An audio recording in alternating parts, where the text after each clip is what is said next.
Hi everybody and welcome to Crafty Studio. My name is AnnMarie. I'm one half of Crafty Studio, the other half is my husband Fintan.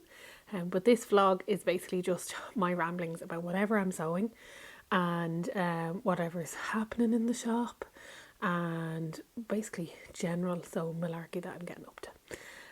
So welcome to new followers. Thanks so much. It's great to see so many people interested in sewing, and I love seeing people coming into our shop in Dublin and chatting about things they're going to make and talking about patterns and everything like that. So if you want to know what's happening and what's upcoming and kind of what will be happening in the shop, just click the little bell thingy down below and you follow, and then you get notifications. This is all completely new to me, YouTube and everything. So I won't lie, this is not my first time doing this video. The sound wasn't working, so I hope you can hear me well. Technical things and me this new year are not friends. They were just not friends. Anyway, so what have I made? Last video I said I had a few things made, but I had left them in the shop, so I couldn't do a video about them, and Fintan was in getting something, so he picked them up for me. Big thing was the patchwork parcel happened, which was great fun, and the video was up. I'll show you this is my block that I made. There's a little video about that already. I have my monthly patchwork group meeting coming up, so hopefully I'll get to go to that with the Irish Patchwork Society and show off my makes, which is great. But all my other makes, I'll just show them off here. And this will kind of, I'm hoping this year that I'll do this more often. I've cleaned my space. Can you see it? It's not all in boxes. It's tidy. Over, hang on, I can never figure out which side. So over this side, that's fabric for Alva, can you tell? That she's picked out to make things. Well, the bumblebee one was for me, but I think she's claimed that, so we'll see. And then here's some, you can see the pins in them, in progress whips, and then up here I have what I've done and what I'm wearing. So for while I'm standing, I'll just take, this is my Harper. I have loads of them, by the way. Oh, there's a nice bit of sunlight coming in there, isn't that nice? So this is a Harper cardigan made in a rib knit, nice long one. I literally wear it like a house coat all the time. So I'll take that off and show you. So this is, oh look at this, mic dropping on the floor. Just hook that back in. Okay, so this is the Mimi. Sorry about the microphone there so you can't see it. So it's the Mimi, and I think I spoke about this in a few other vlogs because my favourite one is this red one. Like, it's my favourite top. I just love it to bits. I made it shortly after my dad passed, and I think there was a bit of therapy in making it, you know, and I love it. It's just so cozy, and it's the nicest. I think it looks well and it's comfortable. Like, we all need that, don't we? Just a bit of comfort, especially after Christmas, when I feel like I was running around and doing lots of things, but then I stopped and I just sat down and did nothing, or did things at my own pace, which was nice. So we all need a bit of comfort, a bit of cozy when the weather's not so nice. Although today actually is nice. The first nice day. There's a bit of sunshine in the past 2 weeks, and the kids will be going back to school. Typical. Anyway, so this is my Mimi from ages and ages ago, and I made it in this lovely viscose crepe that I'd had in my stash for years and years, and it's been repaired. You might have seen on my Instagram stories that I did repair it again. It's had lots of new buttons and then new buttonholes, and then I fixed underneath an arm, and yeah, the yoke on it split on the back. Now this is pre me having an overlocker, so it's zigzagged. That's holding up okay. But I do love this pattern for a few reasons. I love this curve of the V-neck. I think it's really, really lovely. And it's not too low. Now I'm wearing a vest top underneath. That's just me. I get really cold. So I'm wearing a vest top underneath. And then, so even though it's like, it goes probably to your breastbone there. It depends on your shape, but I suppose you could higher it up if you wanted. You could just take a little bit out of the top seams and then drop your arm side, and that would work. Kind of convert the bit you take there to down there, and you could higher it up. But I think it's nice. It's not too low, and it's a nice scoop to it. Then on here, now you probably can't see on this pattern, this is a dead stock viscose challis that we have in the shop at the moment. And it's so lovely and silky, it's absolutely gorgeous. One of my students made now let me think of the name of it. It's by Fabric Godmother, their dress. I'll put it down here because I'm not going to remember. I'll go look it up and I'll put it down here. They came up with a dress pattern and it's lovely. And she made it in this fabric. Oh, it's so nice. Anyway, you won't be able to see on this, but on this fabric you could probably see it better. There is like there's a little ruffle. So on the yoke there's a gather on the front, and there's also a gather on the back of the yoke, which is lovely. It gives you room for the bust, which is really lovely, and then it has a vintage nod to it, so it has a slight gather on the top shoulder and then a little tiny pleat. I love a pleat, you know, by my Claire top. For anybody who doesn't know, I designed a pattern called the Claire top, and it has 3 pleats on the sleeve, and I just love a little pleat. There's just something really tidy about a pleat. I like it. And then it is short sleeve, which I do like because I like doing the layers, and yeah, I'm at that kind of an age where I tend to overheat every so often, so the layers are good. So short sleeve and then a vesty thing, and then I might have something over, and then I might have something over that, and then I'm like an onion. I can keep peeling it off. But the one thing I did change with this, it has a facing all the way around the corner, which makes it good for kind of, you know, first shirt make, but it kind of annoys me when I'm putting it on, so I changed that to a burrito yoke on the back, and omitted the back facing, and then just put a bit of bias binding around the top, just to get rid of that kind of flap at the back. It kind of annoyed me after a while, but it's still my favourite top, so it's not that annoying. Now I'm putting on my cardigan, hence the onion is, I don't know, what's the backwards of peeling? Layering up again. I'm going to put this on.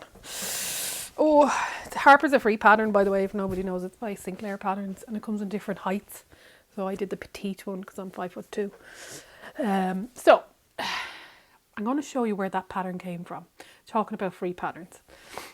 It's a Tilly and the Buttons pattern, the Mimi, and I got it from the library. Now I went and got this out again. I did not steal this book from the library. Disclaimer, Dublin City Libraries. I did not rob this book. I went and took it out again. So it's called Love at First Stitch by Tilly and the Buttons. You could get it in the library. You can get it on, please don't go to Amazon, but you can get it in bookshops. And you can get it directly from Tilly. So it is a great book if you're starting off. She has, I think, 3 books now, and one is like a quick make book. And then there's one about stretch, which is fantastic. And then there's this one, Love at First Stitch, which is woven fabrics. So that's the main difference there between the first two. The last one I don't have. I have the stretch one as well. But I just love the layout. Let me show you the layout a little bit. Now this is where me and technology might not work. I'm going to try and do this. Oh yeah. Okay, so here we go. This is the book, and I just love the graphics on it and everything. It's really lovely. There's lots of makes in it, and it starts off with like simple ones, and then, you know, start making a skirt. There's a dress. There's the Mimi blouse. There's only a few patterns in it, but it gives you ways to change them up, so you're building up your skills. You don't want to launch into doing a million different patterns when you're only new to sewing, because you need to just build up your skills more so than trying more difficult things every time. Get better at those skills. Apologies, that's the teacher in me. So in this book, it has here, somewhere in here, you read it and it will tell you how to download the patterns, because although I'm just going to go to the pattern that I'm talking is the Mimi blouse. So this pattern book comes with patterns at the back. Now, first time I got it out from the library, it had them all. This time it only has one. It's the library. It does have at the front of it a down, or like where to download the A4, but A4 is an absolute pain to stick them all together. You know, print it on an A4 and then you stick them all together and then you have your pattern. But on her vlog, there's a way to do it, and it tells you how to download the A0 patterns, and that's what I did for the second time I made this. So the first time I made it with I'll just show you the sizing in a second, but I think I made a 6, and the second time I made a 5. So the difference with that was, it's just because it is designed to be a very loose fitting blouse, and I just didn't want it as loose fitting this time. But then when I did that, the sleeves were much smaller, so I had to unpick the sleeves and the overlocking, and it took me an hour and a half. Anyway, I'll know not to do that now, or I hope I know I won't do it again. So I need to just grade up on the sleeves and make them slightly bigger on the arms, because I graded down on the body size. So it's just, that's kind of something to remember. So I'm just going to show you the sizings and how the description, because it's brilliant. This book is great for a beginner sewer, or if you're first time making a blouse or something more complicated, or a shirt. So here is the intro page. So it gives you your supply list. I do like the yellow background, coloured background, because if you have any difficulty reading instructions, having a coloured background and not just black and white helps you read it. That really helps me, because I find it very difficult to read these and follow instructions. Like images, yes, no problem. So it has your techniques that you're going to need, what you're going to, like techniques you're going to learn, your fabric suggestions here. I'd say if you're going to do it for the first time, go with a lightweight cotton, like a cotton lawn or voile. Okay, voile is very light, but cotton lawn, perfect, because it's a bit more stable and it'll be easier for you. And then it tells you your pattern details, so like literally which pieces to cut, which is great. You don't have to look at each single pattern. And then the sizing. So this is the body measurements. So I come in the body measurements at a size 6. Well, actually I come in between a 6 and a 7, but I thought maybe that's a bit too much. And then obviously fluctuations and things. And then when you go to the finished garment measurements on a 6, it's 47-inch bust. So I've got a 7-inch difference, and I just found that too much. So I went down to the 45, and I find it more comfortable. But then I had the issue with the sleeves. So I just adjusted the sleeve. Like, look at that yoke, isn't that gorgeous? And it gives you your layouts, which is great.